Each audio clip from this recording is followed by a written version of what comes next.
What's going on, guys? It's your boy, Random Guy Kev, and this is Thoughts of a Random Guy. We talk about many things dealing with love, dating, relationships, adulting, life's ups and downs, and the ever-evolving world of just being a human. Don't forget to check me out on all your favorite social media platforms at Random Guy Kev and my website at randomguykev.com. Today's topic is something. Oh, why are adults so obsessed with nostalgia? Escaping to the past. And my co-host for this episode is... This is Tom. Thank you, Tom, for joining me for this episode. And I think we got to figure out, like, we got to define what, like, who the adults we're referring to on this. Because we got. I feel like we got to identify which are we talking about? Us millennials?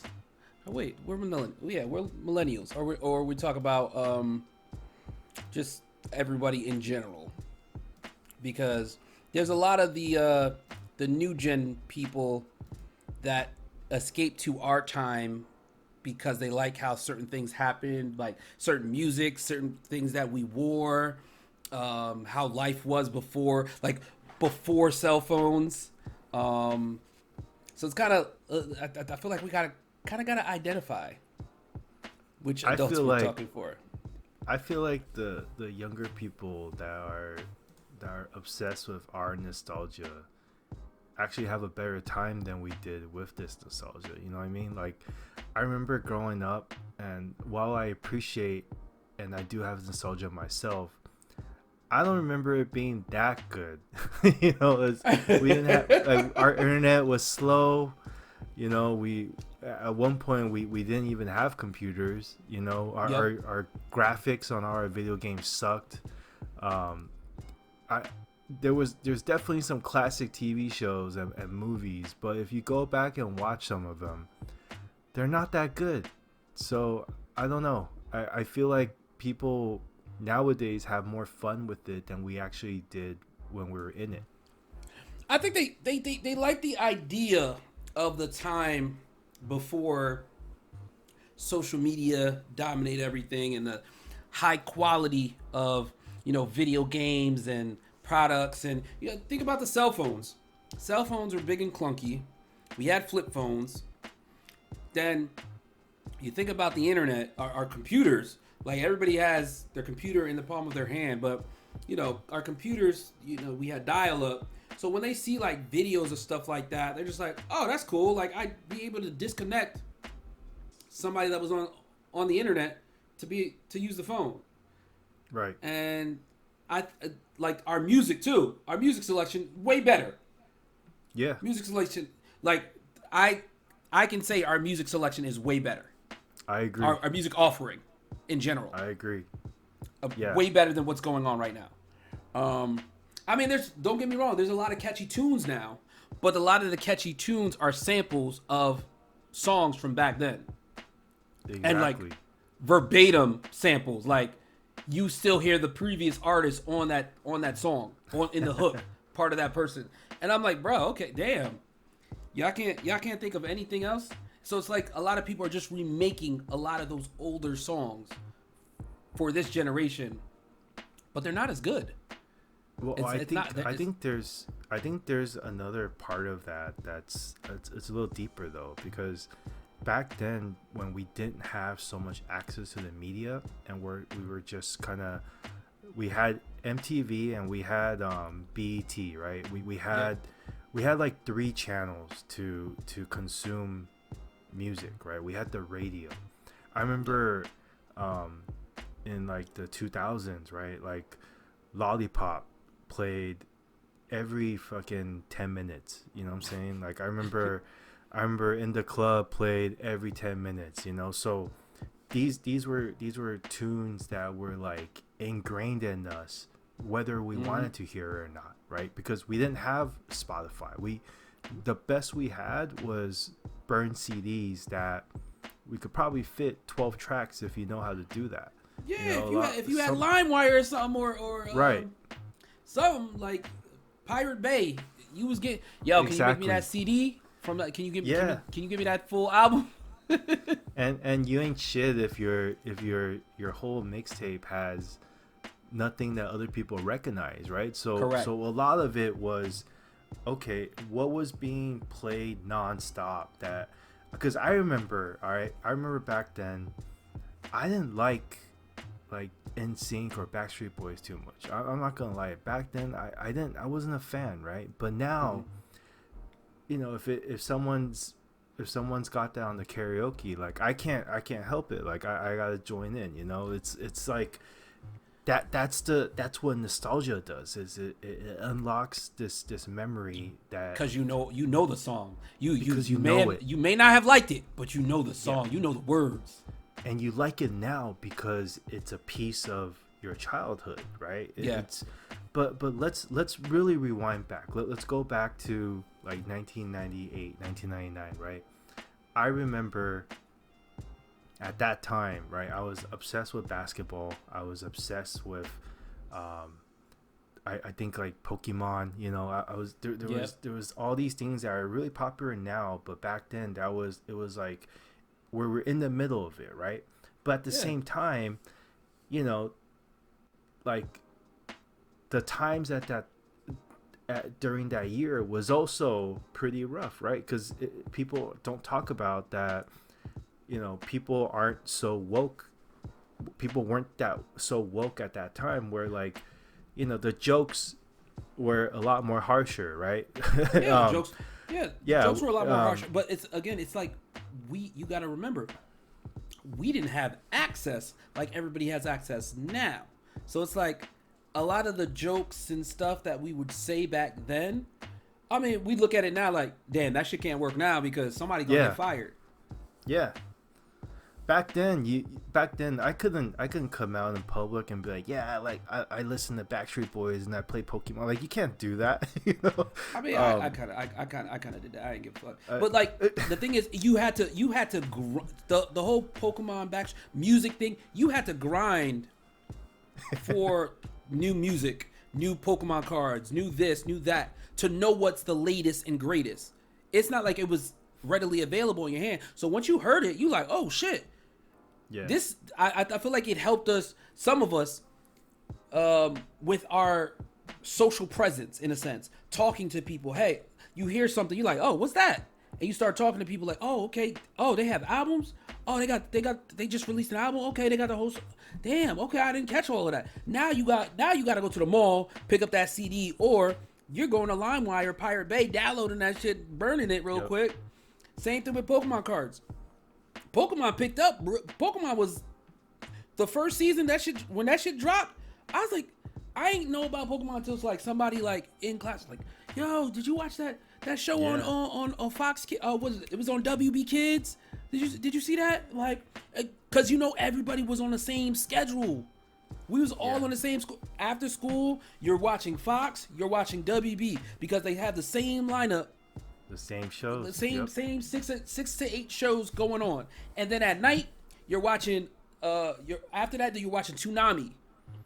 Yeah. And it's like that's where you knew what was going on as far as like video games and stuff with other kids. And it's the same thing for BET and MTV. You know what new music and song came out, what new albums, because everything had a time slot and you knew exactly where to go to get it. And nowadays, and we didn't have access. That wasn't readily available in our hands. And nowadays, it gets so specific to the person. Like no two people are watching the same YouTube videos. Yeah. Like the way we were watching TV. You know, nowadays, like someone might be on Twitch on some like extremely niche thing, like Twitch, Escape from Freddy's, and a specific streamer. That's his regular programming, right? It's not the same anymore. So it that does prevent something now from being such an iconic piece of media because it won't have that same opportunity to be ingrained in our head. You know what I mean? We have so much. Go ahead. No, I was just saying. I mean, like, we have a few artists that gets selected to be everywhere. Yep. But there's so many more artists that don't get the kind of shine that artists in the 90s did. And that's the thing is, again, we have access to so many things. Look at this. We have not everybody has cable anymore. We all use a streaming service, and it's not like, hey, did you catch that episode of Resident Evil on Netflix? No, because it's readily available. It's like they drop all 8 episodes. You watch it when you feel like watching it, and then it's out for weeks, and other people don't know about it. We're not all watching it at the same time. Like certain reality shows. Okay, we're gonna show it at the same time. An example would be Love Island on Peacock, on the streaming service. It comes on at 9 p.m. on a Monday. 9 p.m. every Monday through Friday. Okay, now we're all connected at the same time. I can sit here and live tweet this or live talk about it live on IG, or call somebody like, yo, you see what's going on right now? Like, when Dave Chappelle was back, when Dave Chappelle was on Comedy Central, the amount of, if you miss those Dave Chappelle episodes, the next day in school, you was fucked. You're fucked. Yeah. You fucked. Like, damn, I missed it. It's like, now you gotta wait. It's not available online for you to immediately watch. Now it's like, oh shit, I missed the episode yesterday. Let me go watch it right now so I can catch up with everybody. Man, you could watch it at any time. You could watch it like at 2 a.m. in the morning right now in the bathroom, and you have access to it everywhere. I remember back when they were just playing Dragon Ball on the Cartoon Network, and it was when he was just about to turn Super Saiyan, bro. Yep. Let me tell you, like, you couldn't keep me from the TV at 5 p.m. that day. You had to be there. Everybody talked about it. Yeah, you had to be there. Like, I remember my friends going over to my house because they're like, damn, Tom, I need your Cartoon Network, or we gotta catch that episode, right? Like, it's literally that important back then. Yeah, and so we're realizing that we're watching anime. We didn't realize we were watching anime at the time, but as we got older, it's like, oh, this is anime? Oh shit, okay, I've been watching it then. Fuck you. Yeah, but then back then, like I know you didn't care about it, but it was also another barrier to it, which was like, well, you also can't be so open about these things, right? So nowadays, people love nostalgia now because it's safe to love these things. In fact, it's a popular thing to do is to accept these things and be a nerd, right? Back then, bro, like, if you were a nerd, you couldn't really talk. Yeah, you couldn't really talk about it as much. Yeah. Like you'll get, like, people will fuck with you. Like, I remember like I got caught one time by some friends because I had a Game Boy in my pocket, and they wouldn't. Like, I had a hard time. That's just the times. It's just what it is.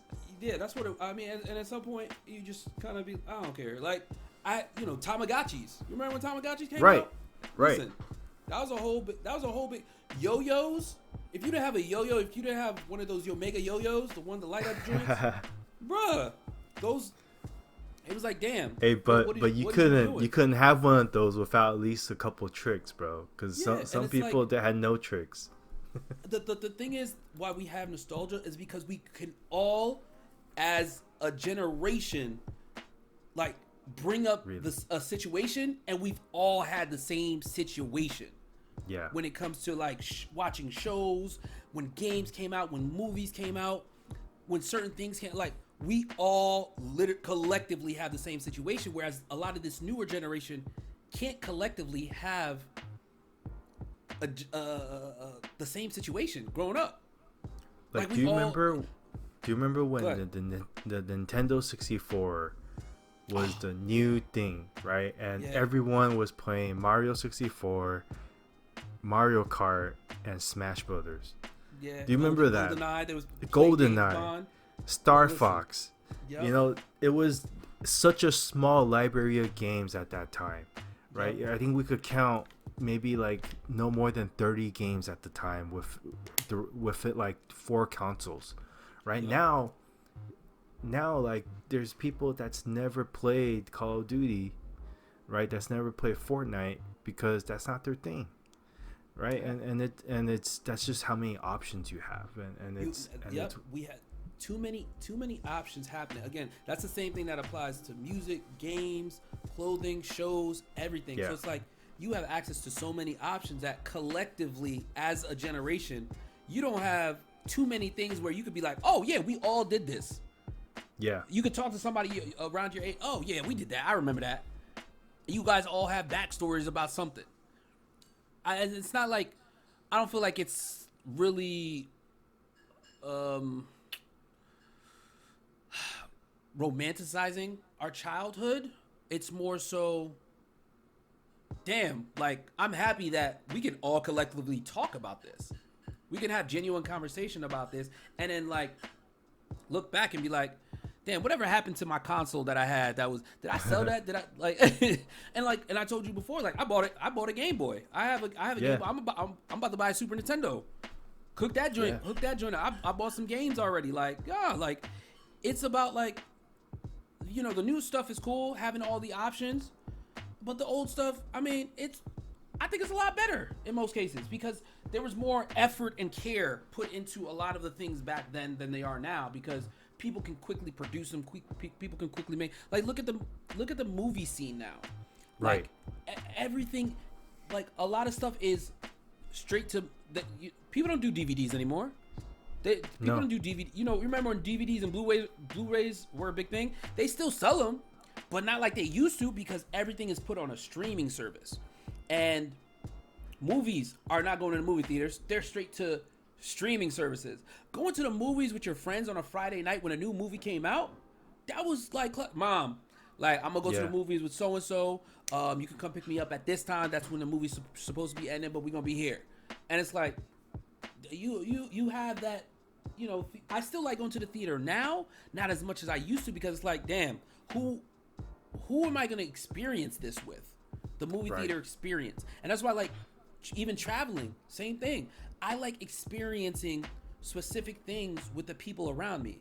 And I get it, people like to solo travel, people like to just do it. Listen, it's the experience with other people, so you have relatable things to talk about later on in life. And I think that's why we come back to that nostalgia of things that we used to do back in the day to now.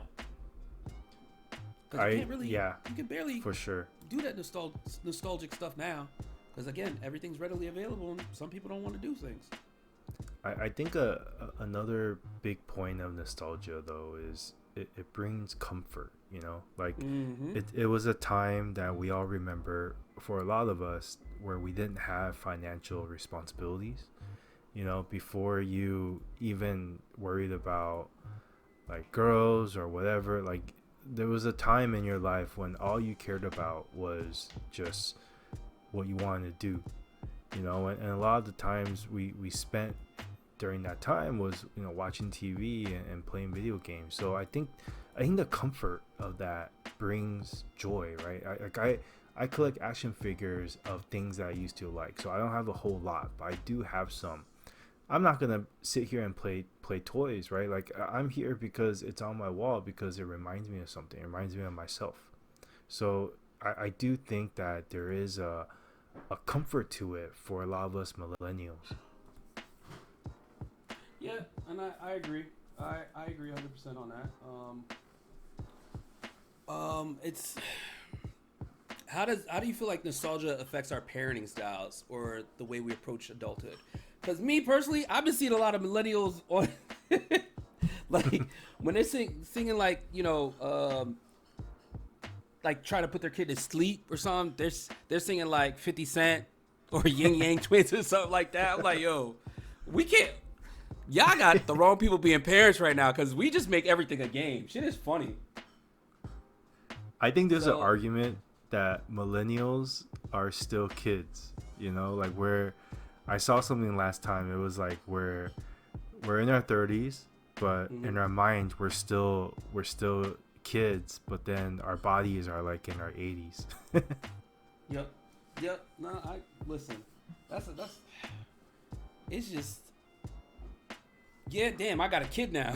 I gotta be a parent. Shit, we're gonna have fun with it. Yeah. Do you feel like with companies now, with constantly rebooting movies, cartoons, and games, how do you feel about that? I like it, but I also don't like it because we're lacking. We don't have enough original things coming out. I feel like there's so many reboots. Like I feel like we didn't need a RoboCop again. We didn't need another what was it? Blade Runner. I didn't think we need another one of those. There's a lot that doesn't need to be rebooted, but I think there's also all the Disney movies. Yeah. Yeah, like we honestly didn't need a live action of all of them. Like I was cool with Lion King. I was cool with a couple, but we didn't need all of them. So supposedly the reason for all the remakes and reboots of the Disney movies is because supposedly in Walt Disney's will, he wanted each generation to have their own experience with these type of movies, with these similar style movies. So he wanted them to be recreated every time, every generation, at least once a generation. That's fine. So I was like, that's cool, but at the same time, this shit is ass. Sometimes like we didn't need it to be live action. We didn't need all of them to be live action. Like what happened to just doing a 3D version, right? Like an animated version. Like why not? I just feel like they were not executed well. Like if you saw any of the Snow White press, man, that was botched so bad. Yeah, I don't know who part of that team. That girl, I don't think she's working in Hollywood anymore. I think she's gonna be blacklisted. Oh, for sure. I think she's gonna be blacklisted. She just fucked herself. Like my thing is, how do you read a script and you know what it's gonna be about and be like, yeah, you know what, and you finish recording everything, you finish doing everything, and then you're just like, you go on a bashing press tour regarding it. It's like, god damn. So you got paid your coins and said, you know what, fuck y'all, I don't like this shit. Listen, it happens, but damn. Yeah. And it's crazy because they had what's her name play the queen. Oh yeah. Right. And yeah. Yeah, and she, I mean, honestly, she was blindsided by it, but like she looks way better than Snow White. Yeah, definitely, 100%. But again, it's like them rebooting old movies, cartoons, and game. Does that mean that I feel like that means that they're less creative. They don't have any creative juices left in them. They don't know what else to make. I think that and they play it safe because they know that they know that okay, there's a fan base there already. Like damn, like how many times have they rebooted Ninja Turtles and Batman? Which hey, don't get me wrong, I love that. I'll go watch all of them, but it's a safe bet. You don't have to worry about that. They had a terrible. It's a franchise, yeah. Yeah, they had a terrible Ninja Turtles movie.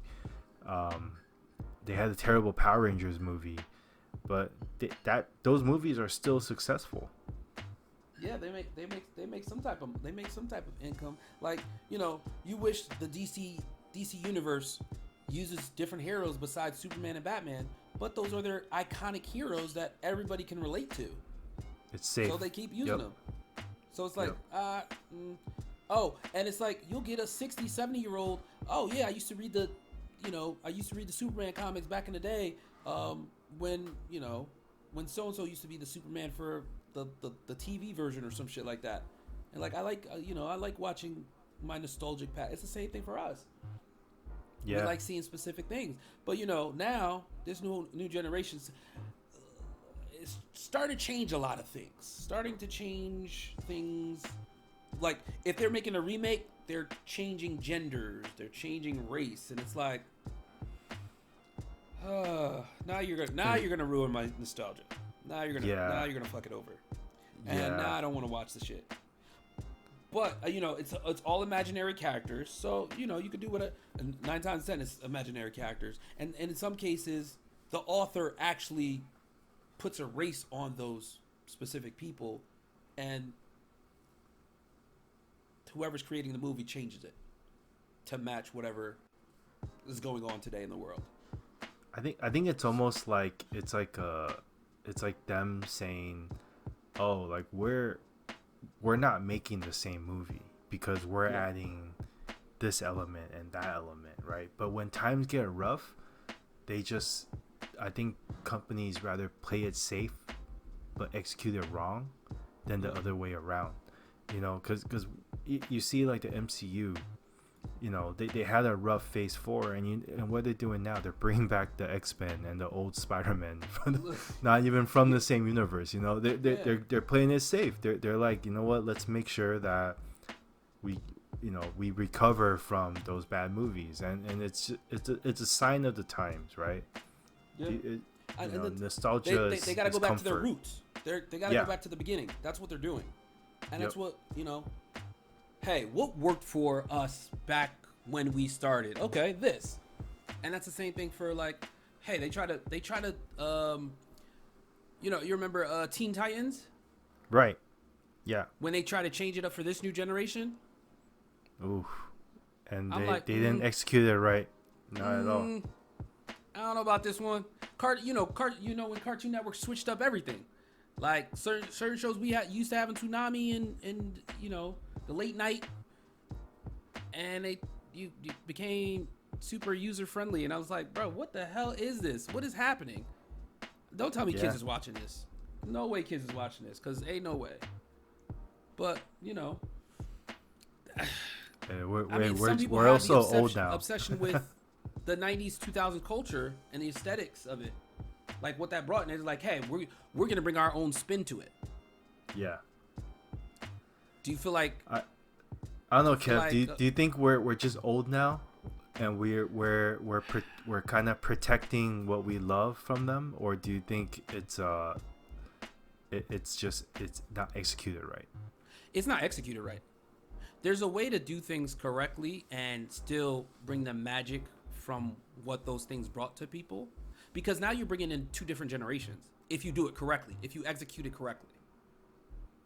But in some cases they don't, and it ruins it for everybody instead of just one group of people. So for me, it's like, relax, slow down, be more creative. My thing is, there's so many books and stories out there. They can make so many shows. They can make so many different movies on. It's like, let shit marinate. Let shit marinate. And if you execute it correctly, it's cute. Like, so Fresh Prince of Bel-Air, right? They brought that. They spun that. They took it a different way, and it was like, oh, this shit is not bad. Mm-hmm. And they had Will a part of it. They had all most of the original cast a part of it, and that's good. Make sure you have people that were originally part of it help tailor it a specific way. Sometimes that's good, sometimes it's bad, but I think they executed great. The show is great to me. Like, and it's showing in a more recent time frame. What happened? Even after season 2? Season 2 is a little bit rough. I watched that show up until season 2, and I'm like, I don't know. Season. They try to. They're trying to conform with what's going. Again, they try to conform with what's going on today. Stick to what fucking works. I don't know, like, bro. Like, I hate when these shows try to change up, and now you're losing a lot of viewer base because you wanted to conform to what's going on. Hold on. We don't need all these twists and turns. Relax. We don't. Just keep to the story. Keep it original. And keep moving. Like, y'all already dragged us into the nostalgia. I'm loving it, but now you're fucking us over. Yeah, there's definitely, I think, there needs to be a balance of respecting the original version of it. Yeah. But I do think that if all you're doing is rebooting something to almost to the T, there's also you could consider that a little lazy.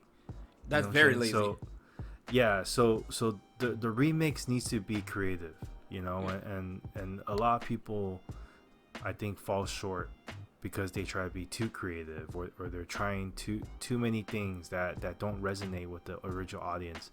meaning they're also lazy with their research before they execute it. So either way, I mean, I'm kind of in between with this question, because I do also feel like maybe we're a little older, and I feel like maybe we're gatekeeping a little bit, you know? Fuck that. Certain things, fuck that. Certain things you gotta gatekeep. I don't give a fuck. Certain things you gotta gatekeep. You gotta, and you see, this is don't do that, because now you being soft like these new age kids. Now you being soft. Nah, they need what's wrong with exactly? I mean, they soft. A lot of these kids are soft nowadays. Fuck these kids. Don't fuck up shit. Don't. Hey, look, but we were doing that too. You know what I'm saying? We were doing that too. Like we changed up Star Wars. You know, we changed up hip hop. Like hip hop, we changed it up in the 2000s compared to like the early Star Wars. 90s. They got rid of George Lucas. That's not my fault. That's not my fault. How's that my fault? That's not my fault. And I mean, I mean, Star Wars, did they change it? It was more of it was supposed to be, again, a precursor. It's Star Wars during our times was supposed to be those three episodes, episode 1, 2, and 3. They were supposed to be the precursor. You know, right. when they got better technology, hey, we're gonna revisit the initial story to let you guys know how it got to the 1980s story. But remember how many people hated it at the time. Yeah. Like we appreciate some of it now, right? But at the time though, like it was one of, like, original Star Wars fans hated that stuff. You know why? Because it's probably because George Lucas was no longer like the owner of it. It was no longer essentially George Lucas's. It was somebody else's from his original story. And do you remember how much people hated our music back then? I don't think our music was that bad. No, I love our music. I love our music. Life. I'm saying, it's about shit that was going on. Yeah, so I loved our music, but I'm asking, do you remember how much older people hated it back then? Because older people rejected hip hop. You know what I'm saying? A lot of older people. I mean, the thing is, they rejected hip hop since the 80s.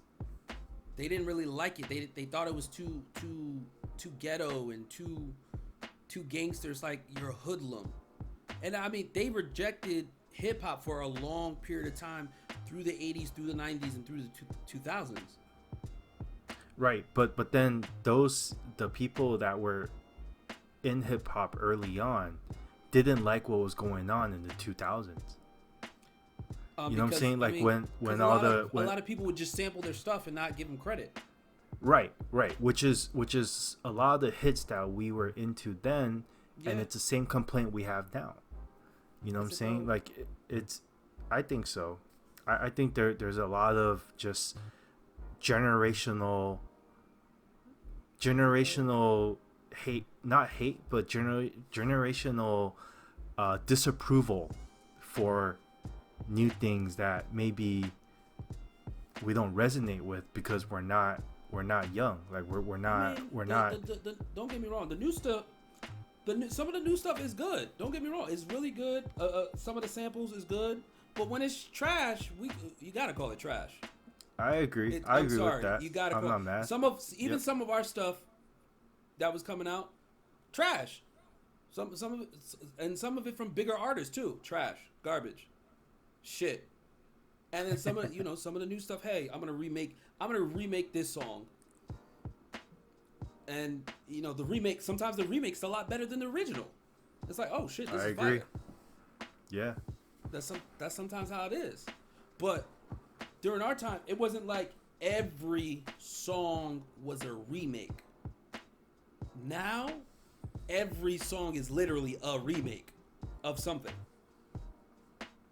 So do you think you can listen to 5 songs, out of 3 of them, those 3 will be out of those 5, 3 of them will be a remake of a song from some a generation ago or 2 or 3 generations ago, and it's like, bro, this shit is ass. And it'll be like and I promise you, it's always like one of those songs that was a hit generationally, Like you have like reggae songs from the 90s and 80s that still rock today, that from the original artist still rock today. And then some of those new generation people try to get on it, try to use the same beat, and it's like, bruh, leave it where it is. Don't touch it. We got this one. This one still bangs in the club. Yours will not. And that's the thing. A lot of these kids don't make music where, hey, this is it's gonna last generationally. And it's not like, shit, you hear this in the club, oh shit, it's popping. You hear this at a cookout, it's good. People moving their bodies. A lot of shit now is just like, all right, I'm driving my car, it's on, I'll listen to it. Not like, yo, DJ, play that song. No. A lot of it's not like that. But that's so okay. Do you think with nostalgia, like, is it like is the culture just like aesthetic or is it emotional? You know what I mean? Like is it because like we're so attached to it? I think people's obsession with bringing like shit from the 80s, 90s, 2000s up now is just really aesthetics. They'll bring it up. They like it aesthetically. They like the sound of it aesthetically. It's nothing to do with emotions. I think for us, yeah. Though, I think like you like pull up Usher's Confessions album. That's an emotional ass album. Exactly. Don't fucking remake Usher. Y'all not about to disrespect that album. I think for us it's emotional. I think for younger people, it's definitely it's a look. Because I remember when we, like 10 years ago, everyone was doing like the 80s 70s look, and then now like it's moved on to the 2000s. And I mean I kind of like seeing how it's being remixed. I'm not gonna lie. I think some of it's done well. Some of it's good. Yeah. But I think there's not enough people sitting in those rooms being like, yeah, this don't sound good, my guy. Don't release this. Because I feel like back when they had people in those rooms. Some of the stuff, like you can listen to some of the unreleased stuff and you'd be like, damn, this shit's kind of fire though. Right. If it had the right beat, or some of the DJs now are like pulling those old samples that were sent out, from like writers and shit like that sent it out to specific artists, and like they gave it to that artist, and the artist didn't like it, and so they just, it kind of just sat there, it's dead. So a lot of the producers now are like, hey, have you guys heard this sample before? And it's like, damn, this shit is fire, and it was supposed to be for who? Oh, okay. If you add this beat to it, and it's like, damn, that shit is dope. Back then, I think they had people that specifically said, no, this is not it. Now, everybody got yes men. Oh, yeah, no, that's fire. Throw it on TikTok. Let's see what it sounds like. If people make a little dance to it, it's a hit. Let's be honest. If people do a little dance to it, it's a hit. Yep. And, like, I'll listen to some of these TikTok songs, like, you literally have to pull them up and listen to them full through and be like, sometimes they be like, oh, okay, this is not a bad song. I'll add this to my playlist. Other times, like, oh, it's really about that hook. It's really about that hook right there. You make a good, catchy hook that have you doing a TikTok dance, boom, you're sold. You're a millionaire right there. There you go. I did know this, though, because you know how we were saying, like, a lot of movies and media is not original. I feel like there's a trickling effect that causes a lot of individuals to be not original either, because I think back then we wanted so bad to be original, to be different, right? Original, and to we wanted to stand out from the crowd, whereas now, like, I could name the same thing, right? I could name 10 artists that probably sound exactly the same, I believe it. Yeah, and they have literally the same words that they use, the same flow, like the same kind of beats, and it's just sometimes you can't tell. Like there's a number of white rappers that they have good flow, but all of them sound the same, So yeah. like Yeah. Like there's a couple templates going on in the music scene. You know, there's a couple templates going on with fashion, and so because templates are so common nowadays, again, it's just there's too much of unoriginal things happening at the same time. Yeah. Yeah, no, I agree with you on that. I think if the template's there, people just gonna copy and paste it, and if it works, it works. They gonna roll with it. Fuck it. But like, as we get to the end of this episode, what do you kind of want to leave people with in regards to the nostalgia, escaping to the past, and such? I think enjoy it. You know, there's not too much to it, because at the end of the day, whether you're a millennial and it's just it's comfort for you, or if you're younger and it's aesthetic or it's a vibe that you like, just enjoy it, because these are things that I grew up loving, that I think a lot of us have a relatability to, and we can always talk about together. Like, let that be something that's good in life, and don't force things to have to be negative just because it's not going the way that you like. Fuck the shit. Tell them this shit suck. If you need to tell them it sucks, and stop doing it. I'm just saying. Just throwing it out there for I'm just saying. I'm just gonna throw that out there. Like, if your shit suck, yo, that movie sucked. I like the original better. Sometimes the original is better, and sometimes, the remake is better. Vice versa. But you got to be honest with yourself. Sometimes don't touch things. Leave them where they are. They don't need to be touched. And that's all I got. But that's it for this episode. You guys can find me on all social media platforms at Random Guy Kev, and my website randomguykev.com. Don't forget to check in, and I will catch you guys on the next one.